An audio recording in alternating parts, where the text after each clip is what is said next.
Olá, estamos de volta com o Mundo Record News. Agora são 8 horas e 20 minutos pelo horário de Brasília. A gente continua fazendo essa cobertura especial sobre a guerra no Oriente Médio. E quem chega com a gente para falar um pouquinho mais sobre as repercussões desta guerra é João Gabriel Burman da Costa, professor da Uniriter e também pesquisador do Instituto Sul-Americano de Política e Estratégia. João, muito obrigado por atender a Record News. Eu já começo perguntando para você qual é a situação nesse momento deste confronto que acontece no Oriente Médio. Há um risco aí de que ele seja ampliado para outros lugares? Muito bom dia, Thiago. Bom dia a todos os espectadores da Record News. Bom, realmente, né, estamos aí chegando a quase 20 dias, 18 dias de guerra, ultrapassando o período da última vez em que nós tivemos aí confrontos mais intensos, que foi no ano de 2021, né, mais ou menos 2 anos atrás, julho de 2021, e a situação, infelizmente, no momento é bastante complicada. Não temos aí sinais de que a guerra vai terminar em breve. Inclusive ontem o ministro da Defesa de Israel, o militar, né, Yoav Galan, falou que a guerra em Gaza provavelmente duraria meses. Eu acho que, com base no histórico das ações de Israel em Gaza, isso inclusive é uma expectativa otimista, porque as últimas vezes que Israel esteve envolvido, né, de maneira terrestre, em operações terrestres em Gaza, na verdade eles ficaram ali quase para anos, né? A situação regional ficando cada vez mais tensa como um todo, né? Então também temos um risco de escalada aí desse confronto envolvendo outros atores que apoiam o Hamas, ou que, na verdade, acho que é melhor dizendo, que são contrários também, né, à posição do Estado de Israel, como o Hezbollah, como o Irã, e aí eu não coloco somente o governo do Estado iraniano, mas todos os grupos apoiados pelo Irã, seja na Síria, seja no Iraque, são países vizinhos ali, próximos, né? E que tornam a situação tanto quanto incerta. O Hezbollah, nós já vemos ações, inclusive das forças de defesa de Israel, contra posições do Hezbollah, né, no sul do Líbano, e ontem nós tivemos uma ação que chamou bastante atenção, até porque foi mencionada, né, foi declarada ao vivo pelo presidente dos Estados Unidos, Joe Biden, durante uma coletiva, de que duas bases, duas localizações, né, duas instalações militares dos Estados Unidos na Síria haviam sido atacadas por uma milícia, por um grupo apoiado pelo Irã. É um grupo, no caso, que atua no Iraque, né, então ali na região norte, onde de fato as fronteiras, né, não são uma coisa muito bem delimitadas, seriam atacadas essas duas instalações militares americanas. E o presidente Joe Biden interrompeu uma coletiva, né, dizendo que precisaria ir para a sala de emergência, ali, a sala de gestão de crise da Casa Branca, para tomar decisões, para passar as primeiras instruções com relação a isso. Então nós vemos um cenário que de fato é de bastante incerteza e, infelizmente, não parecem ser para terminar esse confronto. E a grande preocupação de não se ampliar esse conflito também foi um tema que foi discutido pelo presidente francês Emmanuel Macron, que está em visita, né, a Israel. Ele disse que o primeiro objetivo na guerra deveria ser garantir a libertação de todos os reféns. Agora, João, eu gostaria que você falasse um pouquinho para a gente sobre o que representa a visita da França nesse momento em Israel. Pois é, Thiago. Os líderes ocidentais, né, especialmente aí dos países membros da OTAN, têm feito essas visitas a Israel, né, e têm se manifestado bastante, mostrando, enfim, reforçando ali o apoio a que Israel se defenda dos atos terroristas, né, que foram cometidos pelo Hamas em 7 de outubro. Né? A fala do presidente Macron, ela é, enfim, até um pouco diferente da manifestação que outros líderes deram. Além do presidente Macron, se eu não me engano, o primeiro-ministro holandês também já esteve presente lá. Eu vi ainda há pouco uma manifestação do primeiro-ministro britânico no parlamento lá do Reino Unido falando sobre esse assunto. Então, de fato, é um assunto, é um tema que está na pauta de vários governos da Europa, né? E de fato, né, do mundo inteiro também. Aqui no Brasil, isso também é uma questão que acabou tomando muito o espaço, né, no debate público, no debate político.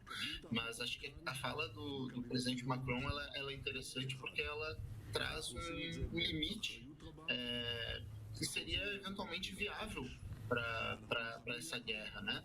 Esse é um dos grandes perigos que está sendo apontado por vários analistas, e inclusive é uma preocupação que estava refletida na proposta de resolução feita pelo Brasil semana passada no Conselho de Segurança da ONU, que não foi aprovada, né, por veto dos Estados Unidos, mas que quais são os objetivos de Israel com esse confronto, né? Se nós formos ver todos os discursos de Benjamin Netanyahu, essa pessoa que nós estamos vendo, né, no centro da tela, ou do Yoav Galan, que está à esquerda dele, né, ministro da Defesa, elas são todas bastante radicais, né, radicais no sentido de ir na raiz da coisa, que é o Hamas. Né? E de fato é a raiz, mas a resposta, a proposta que está sendo oferecida, né, que está sendo colocada pelo governo de Israel é terminar com Hamas, erradicar com Hamas, acabar com Hamas, né? E aqui não é uma questão de estar defendendo Hamas, mas é uma questão que a própria a história recente nos mostrou, né, do perigo e de como ineficaz esses discursos de erradicar totalmente, acabar com este grupo, como o resultado que isso gerou, né, em outras ações, em outros momentos. A gente pode lembrar da própria invasão do Afeganistão pelos Estados Unidos, né? De, enfim, acabar com a Al-Qaeda, acabar com o Talibã. 20 anos de ocupação, os Estados Unidos não ocuparam com a Al-Qaeda, apesar de terem matado Bin Laden, líder do grupo terrorista, em 2011, e não acabaram com o Talibã. Pelo contrário, saíram do Afeganistão e deixaram o Talibã novamente no governo. Então, tem um perigo de ter objetivos muito amplos, muito limitados em um confronto, porque quer dizer que a guerra só vai terminar quando se atingir esses objetivos, porque senão qualquer retirada vai ser interpretada como uma derrota, uma perda de Israel, né? Então, acho que a fala do presidente Macron é interessante porque parece trazer um objetivo mais específico, mais imediato. Olha, autodefesa, ok. Gaza já não foi suficientemente atacada, já não houve a morte igual, na verdade muito maior, né? No momento nós já temos aí mais de 5 mil mortos palestinos, a maior parte deles, né, crianças e mulheres, ou seja, que não são necessariamente combatentes do Hamas. Então já foi feita uma defesa, já foi retaliado. E os reféns? Os reféns ainda estão lá. Então, o que vai ser feito para a liberação desses reféns? Né? Vai ser negociado ou vai ser feito uma operação militar? Como essa operação militar vai ser feita e de que forma que vai se procurar preservar, né, a vida de civis que não tem nada a ver com isso. Então, acho que o foco, inclusive agora, do governo de Israel deveria ser, sim, cada vez mais essa questão dos reféns. O Hamas tem demonstrado aí algumas ações, obviamente também no âmbito da propaganda, né, mas, enfim, foi feita já a libertação de 4 reféns por causas humanitárias. E a fala que está repercutindo, né, na imprensa internacional da última refém que foi libertada, ela é bastante interessante e mostra que o desafio para Israel ele é bem difícil, ele é bem complexo. Professor, uma outra informação que chega e também causa muita perplexidade para todos nós é a questão de que mais 6 funcionários das Nações Unidas foram mortos em Gaza, de acordo com a agência da ONU para os refugiados palestinos. Isso eleva para 35 o número total de trabalhadores da ONU mortos em Gaza desde o início do conflito. O Antônio Guterres, que é o secretário-geral da ONU, ele fez um tweet na noite da última segunda-feira dizendo o seguinte: lamentamos a sua perda e apoiamos os colegas que fazem tudo o que podem para ajudar os necessitados. Professor, em relação à ONU, ela causa, ela tem muitas ações humanitárias, isso que eu quero dizer. Ela promove esse tipo de ação, principalmente nessas guerras, e agora está fazendo isso, levando os seus membros e os seus voluntários para prestar atendimento a essas pessoas necessitadas, essas vítimas dessa guerra. Existe alguma outra coisa que a ONU pode fazer além disso? E como essas mortes podem repercutir em âmbito nacional e internacional, aliás? Bom, Tiago, a atuação da ONU nesses ambientes ela é fundamental, né? E aí é importante que nós façamos uma pequena diferenciação aqui. Quando nós falamos, né, desses funcionários da ONU, na verdade são cidadãos nacionais de diversos países, tá? Podem ter aí americanos, podem ter aí brasileiros, acredito que não é o caso agora no momento de brasileiros, né, mas podem ter indianos, chineses, enfim, de todas as nacionalidades. Essas pessoas geralmente são funcionárias, como você mencionou algumas vezes, até mesmo voluntárias, que trabalham em agências da ONU, como existe a Unicef, como existe a Organização Mundial de Alimentação, né, a FAO, como existe, enfim, uma série de outras organizações que vão atuar em ambientes de guerra para, enfim, tentar trazer um mínimo de apoio, né, de atendimento para a população civil que acaba sofrendo direta e indiretamente com as consequências da guerra e que não tem necessariamente nada a ver. Acho que inclusive é isso que nós estamos vendo, né, na tela. Isso me parece ser um colégio, algo que está sendo muito utilizado em Gaza como abrigo, né, que está recebendo ali um caminhão da ajuda humanitária que entrou pelo Egito, né, e que é fornecida, enfim, por essas estruturas da ONU. Então, isso é uma parte da ONU, né? São os funcionários, são a ponta de lança ali, são a linha de frente e que, como você bem falou, estão em gigantesca vulnerabilidade, né? Por quê? Porque estão em meio à população civil prestando esse atendimento e a população civil está sendo atacada. Então, eu acho que o fato de que 36 pessoas da ONU já morreram, né, por ataques no Estado de Israel, mostra como esse uso da força por Israel está sendo feito de uma maneira um tanto quanto indiscriminada e de uma maneira um pouco muito negligente, né, no que tange aí a responsabilidade que o Estado tem de proteger a vida de civis.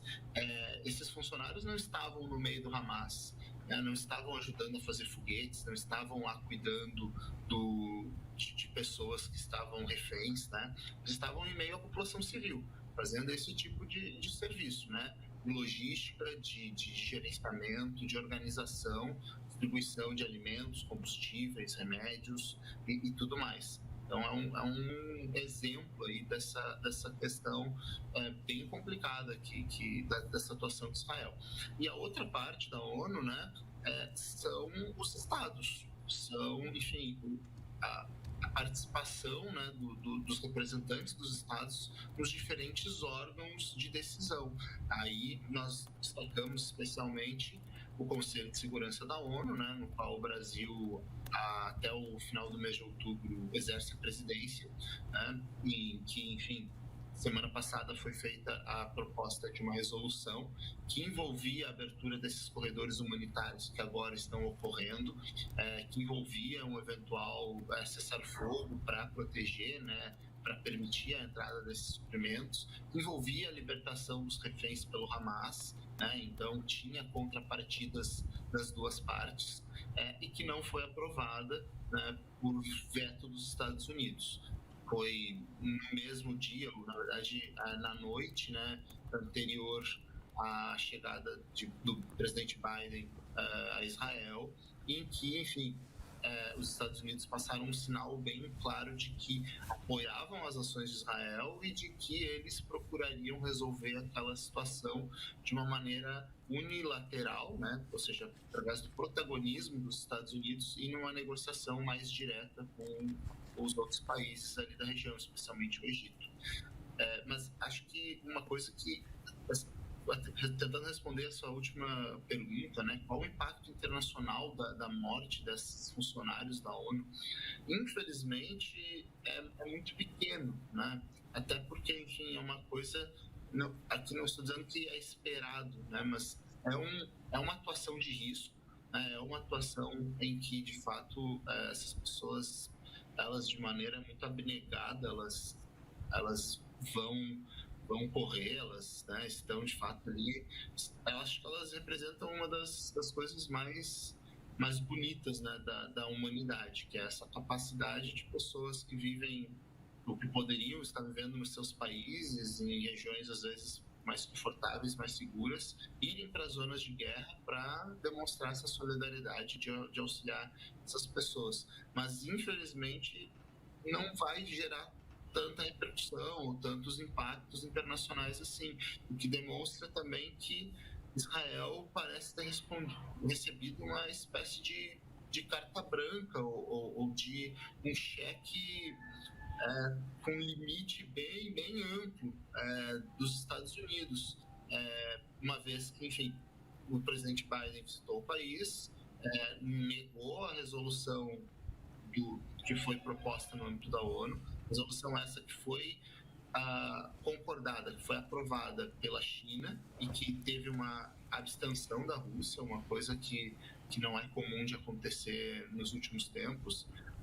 E em resposta, o que Israel faz? Ataca o hospital, ou se envolve eventualmente, né, no ataque ao hospital. Aquele hospital na cidade de Gaza ainda existe muito debate, muita divergência sobre quem foi o responsável, mas já temos indícios de ataques de Israel a outros hospitais. Ataca a comboios da ONU, né, ou atinge, aí mata funcionários da ONU.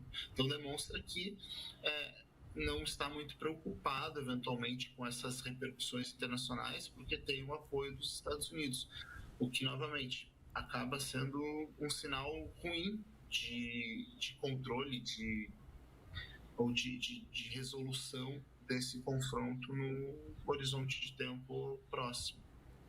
Infelizmente, né, João, a gente tem perdas de civis, de inocentes nestas guerras e perdas de ambos os lados, né? Infelizmente isso acontece. Professor João Burman, eu convido que o senhor permaneça com a gente, porque o Mundo Record News vai fazer uma rápida pausa para o intervalo. Daqui a pouquinho a gente volta com outras informações para você sobre esta guerra que acontece no Oriente Médio. Daqui a pouco a gente volta. De volta ao vivo com o Mundo Record News, agora são 8 horas e 45 minutos pelo horário de Brasília. Você vê imagens vindas direto do Oriente Médio e a gente sabe que na faixa de Gaza vivem 2.200.000 pessoas.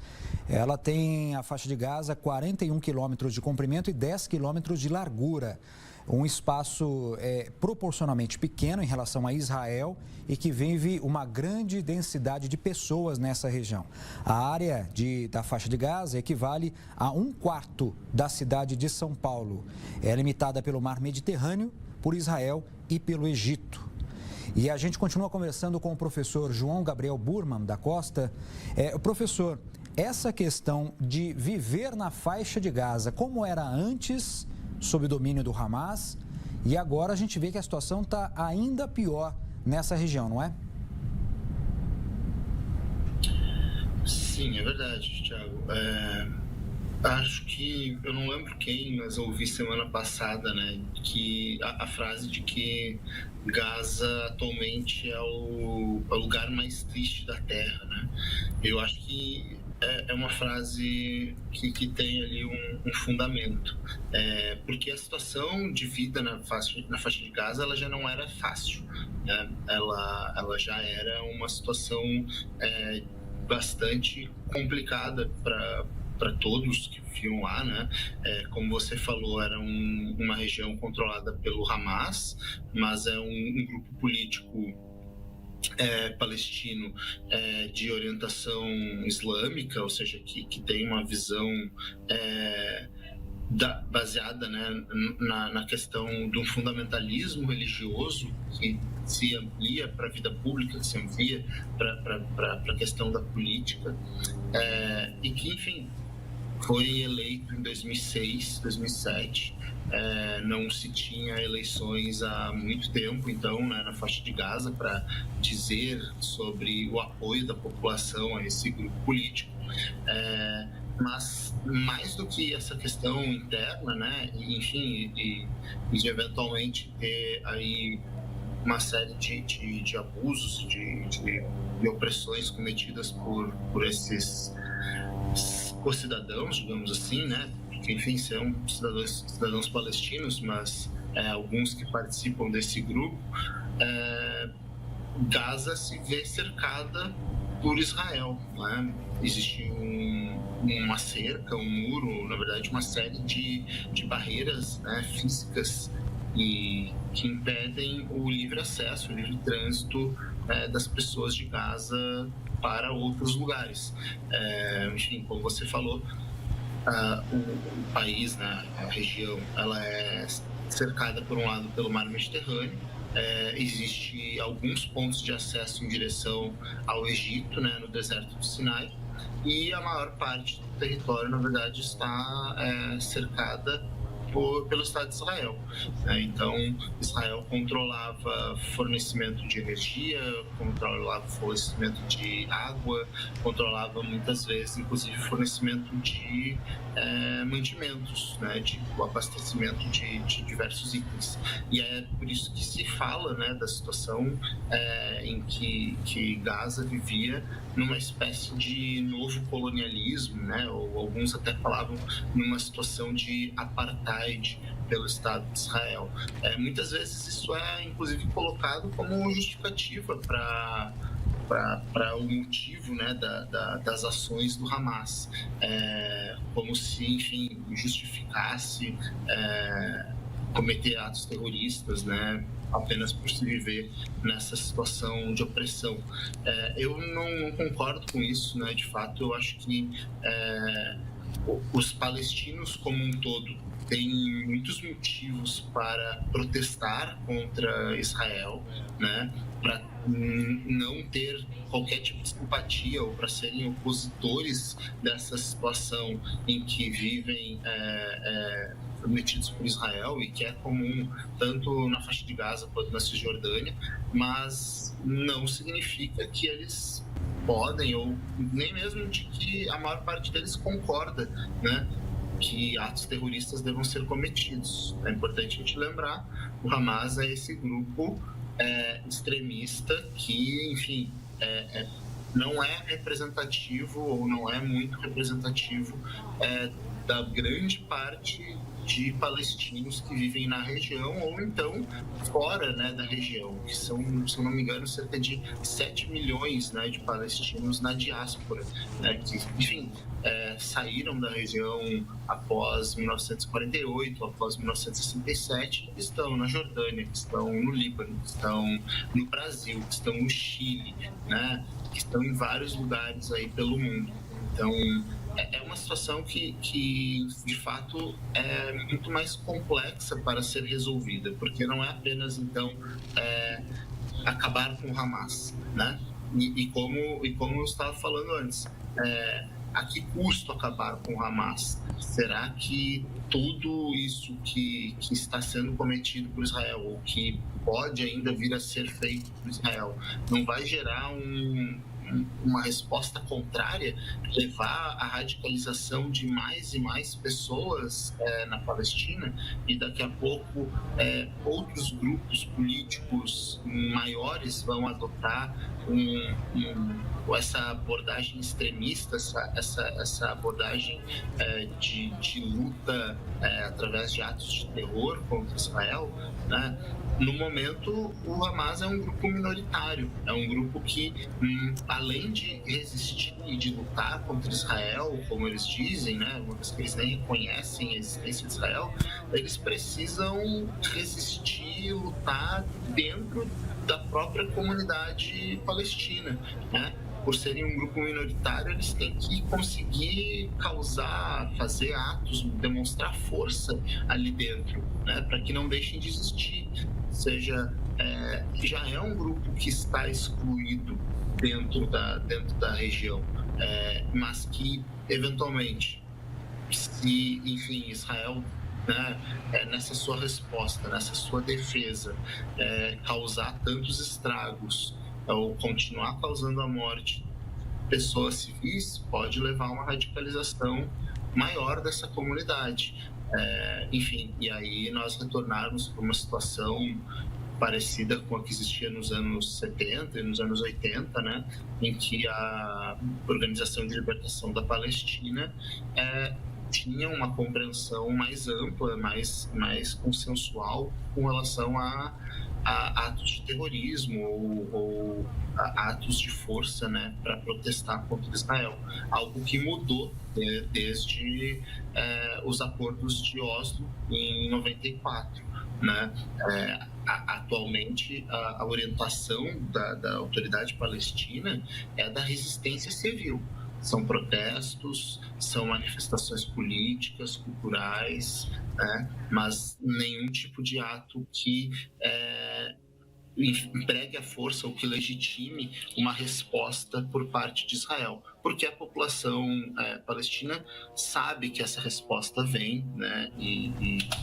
Enfim, sabe que geralmente, infelizmente, ela é desproporcional, né? Nós temos aí agora, no momento, menos de 1.500 pessoas israelenses mortas e já temos mais de 5.000 palestinos mortos, né? Então, não é uma situação que é sempre proporcional nessas respostas.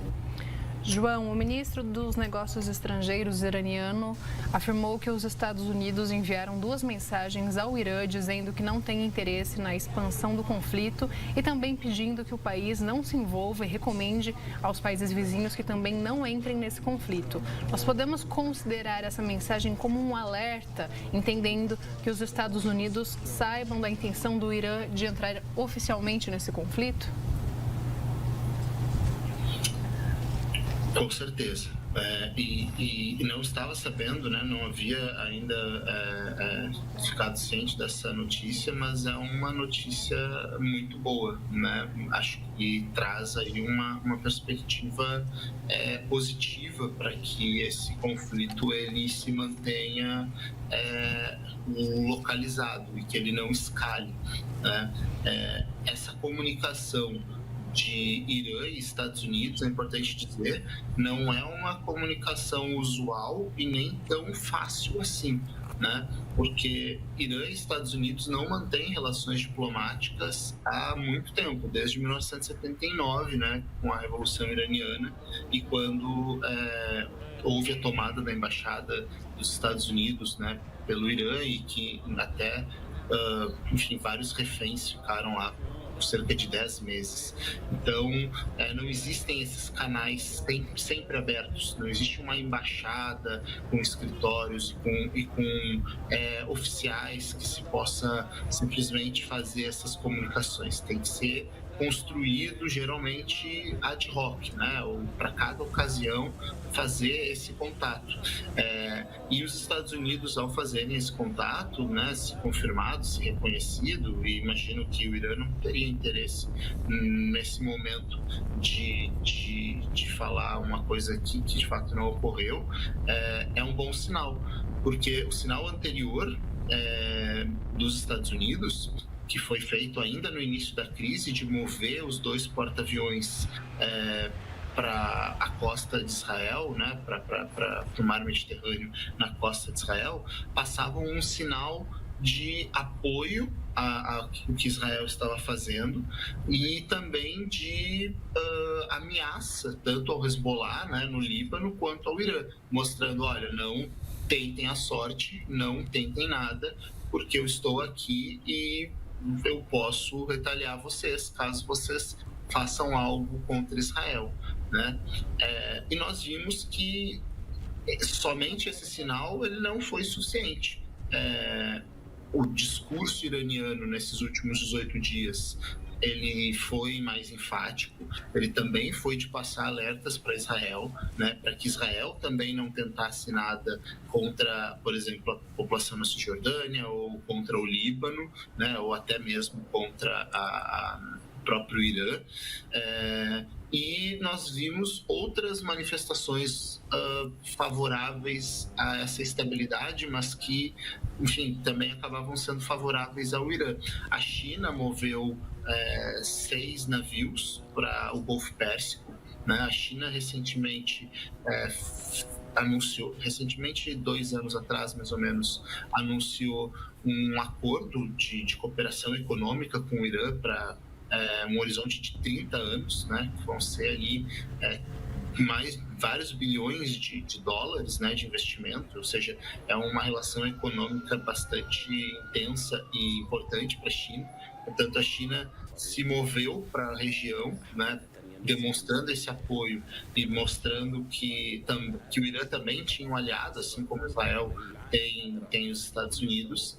E a Rússia também fez anúncios e fez manifestações no Mar Negro, falando que iria colocar mísseis hipersônicos nos seus aviões de patrulha, que eventualmente poderiam atingir os porta-aviões dos Estados Unidos no Mediterrâneo.